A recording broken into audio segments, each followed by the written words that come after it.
महाराष्ट्राचा आराध्य दैवत छत्रपती शिवराय, ज्यांच्या एका सहीमुळे आपण आजही हिंदू म्हणून मानाने गेलो, ते डॉक्टर बाबासाहेब आंबेडकर, अर्थात हिंदू हृदय सम्राट बाळासाहेब ठाकरे असं नाव घेताना सुद्धा भीती वाटते. तेही आमचं आराध्य दैवत आहे. आणि बऱ्याचदा मला नट म्हणून का होईना भेटता आलं त्यांना, त्यामुळे मी खूप भाग्यवान आहे. भाईकर रोजच भेटत होता मासाहेब आणि मंचावरचे सगळे मान्यवर आणि अरविंद भाई सावंत, आमचा भाई तेव्हापासून. तो एमटीएन मध्ये आहे हेही मला माहित नव्हतं. त्याचा भाऊ आणि आम्ही जे भाईने सांगितलं तेच थोडस पुन्हा सांगतो की तो इतका विलक्षण होता. स्थानिक लोकाधिकार समिती म्हणजे काय हे त्याच्याकडून पहिल्यांदा मला कळलं होतं. त्यानंतर मग आम्ही काम करत असताना ज्याचा उल्लेख केला, रमेशचंद्र राजापुरे, बाळा चोडणकर वगैरे ही सगळी मंडळी एकत्र आली. आणि ज्या वेळेला भाईसारखं नेतृत्व त्यावेळेला आम्हाला मिळालेलं होतं आणि ते दोघंही मागे राहिले होते, हे सगळ्यात महत्वाचं. आणि याच्यामध्ये टॅलेंट्स आहेत. तुला काहीही कर, आपल्याला उभं राहायला पाहिजे, त्याच्या मागे उभं राहिले हे सांगणारे ते दोघं जण होते. आणि आजही म्हणजे सोसायटीमध्ये मिटिंग व्हायची आपल्या क्रेडिट सोसायटीमध्ये, आणि मी शिवाजी पार्कलाच होतो त्यावेळेला, सातत्याने येणं जाणं तसं होतच. परंतु त्या दोघांनी ठामपणे सांगितलं होतं त्यांना त्यांच्या या भाईमध्ये काहीतरी बीज सापडली होती, दिसत होती. कारण आजही खासदार म्हणून लोकसभेतलं त्यांचं भाषण किंवा बोलणं किंवा त्यांना घाबरणारी मंडळी ज्या वेळेला बघतो, खऱ्या अर्थाने घाबरणारी तुमच्या भाषणात, तर त्यावेळेला इतका हुशार माणूस, वेल रेड, खूप वाचन असलेला आणि त्याचं योग्य वेळी उदाहरण देऊन आपल्याला जागं करणारा माणूस आपल्यातला आहे याचा मला जास्त आनंद होता. पण या मधल्या काळामध्ये 35 वर्षाच्या नोकरीच्या काळामध्ये असे काही घटना येतात, एखादं मूल चुकतं किंवा एखादं कोकरू असं बाहेर जातं. तसं मीही बाहेर गेलो होतो. मी भाईच्या विरोधातही उभा राहिलो होतो. का उभा राहिलो होतो, कशासाठी उभा राहिलो होतो हे मला आता नाही आठवत आहे. पण ती एक फ्रेन्सी असते, तुम्हाला कोणीतरी गुमराह करत असतं आणि त्या ह्याच्यामध्ये मी उभा राहिलो आणि इतक्या ठामपणे उभा राहिलो होतो. बाईने मला शिवाय घातल्या होत्या. येस, मी त्या आनंदाने स्वीकारले. पण ते प्रेम होतं. मी तू चुकतोयस असं त्याने कधी हात धरून सांगितलं नाही. त्याने त्याचं वागणं तसंच ठेवलं माझ्याशी, पूर्णपणे तिरका न जाता त्याने मला सावरत सावरत आता आज या क्षणाला ज्यावेळेला मी कामगार संघाच्या या कार्यालयामध्ये ठामपणे उभा राहू शकतो, त्यावेळेला मी माझी ती चूक कबूल करणं हे माझं कर्तव्य आहे असं मला वाटतं. भाई,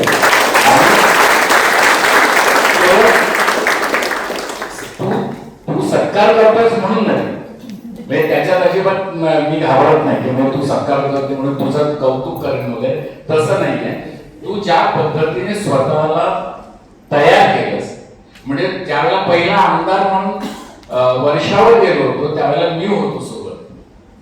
त्यावेळेला भाईने मला बोलवलं, नाही तू आला पाहिजेस, आणि हे मी विसरू शकत नाही.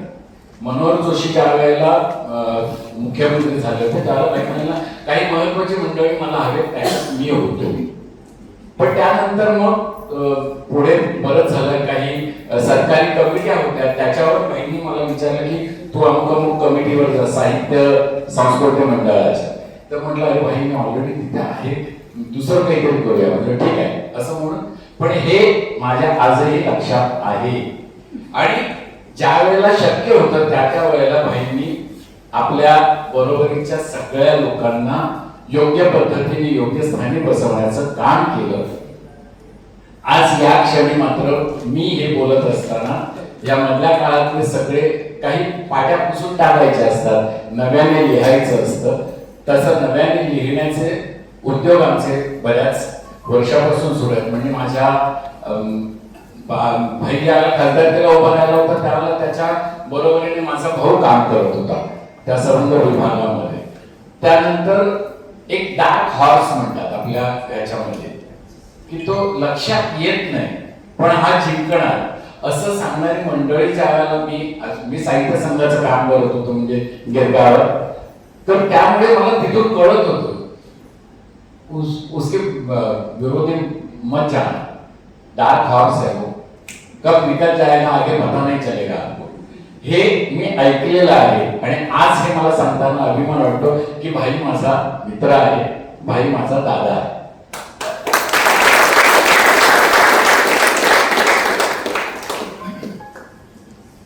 लोकसाहित्य भाषण आपल्या MTNLच्या संदर्भातलं त्याची आजचीही परवड हे मी सतत बघत असतो.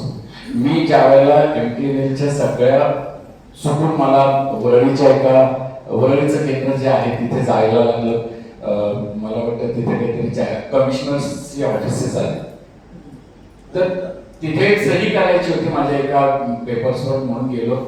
तर तिथलं एकंदरीत वातावरण बघितल्यानंतर मला कसं तरीच वाटायला लागलं. मग मी परत प्रभादेवीला आलो. प्रभादेवीला 7वा मजला म्हणजे माझं घर होतं, तिथे आम्ही तालीम करायचो होतो, बंगेरा भाट वगैरे बसलेले. तर ते देवा शपथ सांगतो मला रडायला काय झालंय आपलं, एवढं सगळं आपलं सोन्यासारखी ही सगळी वास्तू आणि सोन्यासारखी मंडळी हे सगळं असताना आपण इतक्या खंडरमध्ये का आलोय याचं खूप वाईट वाटत होतं. पण एक आहे, मी जिथे जिथे गेलो तिथे मी MTNL मध्ये नोकरी करत होतो हे अभिमानाने आजही सांगतो.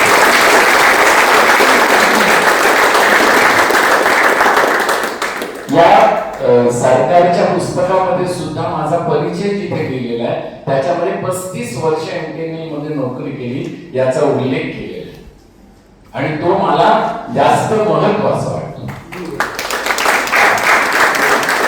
त्याची महत्वाची हीच ओळ आहे की along side is artistic career, म्हणजे मला आर्टिस्ट म्हणून घडवण्यात MTNLचा किती मोठा वाटा होता हे महत्वाचं आहे. की आर्टिस्टिक करिअर ही सर्व for 35 years at MTNL, retiring as an assistant manager. त्या असिस्टंट मॅनेजर ही पोस्ट यायला सुद्धा भाईच कारणीभूत होतो किंवा काहीतरी होतो, पण मॅनेजर रिटायर होताना असं लागलं की बरं वाटतं. मगाशी भाई म्हणाले की आजकाल आपण सहज हातात आलेला मेसेज पटकन फॉरवर्ड करतो किंवा हे वापर ते वापर. माझी भारपूर्वीमध्ये ऍड सुद्धा बघितली असेल, संधी सुद्धा देईल म्हणजे तुमचे गोष्टी नीट होतील असेल, तर ते औषध मी बघितलेलं सुद्धा नव्हतं, ते पाहिलं सुद्धा नव्हतं. मोका बघितला होता, त्याचे मला 10,000 रुपये मिळाले म्हणून मी आपलं खूप बोल बोललो होतो, काहीही संबंध नाही. मला पैसे मिळाले, मी आपला डॉक्टर होता त्याच्यावरचं वाचलं बोललो. लोक विचारतात खरंच, मला कुठून म्हणजे बँगलोर बडोदा कुठूनही फोन यायचे, खरंच ते चांगलं आहे का म्हणून म्हटलं नाही मी वापरलेलं पण पण आता नाही तर मला माझे खरंच गोडे दुखायला गेले तर लवकरच मला ऑपरेशन करून घ्यावं लागणार. चांगलं काही तेल असलं तर कोणीतरी सांगा. आज मी इथे येऊन मला बऱ्याचदा असे उमाळे येत होते, मी दाबून ठेवत होते. याचं कारण असं आहे की एका वास्तूमध्ये आपली जडणघडण होत गेली, तुम्ही सगळ्या माणसांनी अगदी विरोधाने उभे राहिलो तरी देखील बाळा किंवा दिलीप प्रकाश विरोधात उभे राहिलो तरी आज भेटताना मला कधी कोणाकडे मी माझी नजर नाही चुकत, मी मित्र म्हणूनच बघतो. आणि ते जे मैत्रीचे ऋणानुबंध आहे त्या पोटीच मी आज इथे आलो. मला घडताना तुम्ही बघितलं, बिघडताना बघितलं, पुन्हा मार्गावर आलेलं बघितलं. त्या प्रवासामध्ये तुम्ही मला साथ दिली, त्या साथ दिल्याबद्दल मी ऋण व्यक्त करायला इथं आलो. कारण पारितोषिक मिळतात, मिळत राहतील. माझे कष्ट जे आहेत ना त्या कष्टासाठी तुम्ही दिलेले सहकार्य, तुम्ही केलेलं सगळ्या MTNLच्या हीच्या निवडून आहे. म्हणजे मी MTNL मध्ये आहे हे अनेकांना माहिती नव्हतं. म्हणजे मध्यंतरी आपल्याकडे ज्या वेळेला एक मोठा इव्हेंट झाला होता संपूर्ण भारताचा, की त्याचे कलावंतांचा जो जो मी दिनानाथ आणि ह्याला, तर त्यावेळेला मला एक वॅगनर होतं ना आपल्याकडे त्या मेटाडोर, तर ते एक मला दिली होती त्यांनी, कारण माझी धावपळ व्हायची इकडे तिकडे जाण्याची. तो वेळेला आपको बाहर से अपॉइंट किया है क्या? हाँ बोला क्यों क्यों? नहीं इतना काम करते हो इनके लिए वगैरह. अरे म्हटलं मी नोकरी आहे, त्याला माहीतच नव्हतं मी नोकरीला आहे. पण ठीक आहे, ते तुमच्यामुळे मला शक्य होत होतं की हा आहे पर्याय, कसं त्याला त्रास द्यायचा नाही. काही प्रॉब्लेम आला तर आहेत सगळी मंडळी सॉल्व्ह करतील प्रॉब्लेम्स, आणि या जोरावर मी उभा राहिलो. आज जे काही आहे त्याच्यामध्ये एमटीएनएलचाच वाटा खूप मोठा आहे, कारण माणसाला नुसतं स्थैर्य असून उपयोग नाही, आर्थिक स्थैर्य असणं महत्वाचं असतं, आणि ते स्थैर्य देण्याचं काम एमटीएनएलने केलं.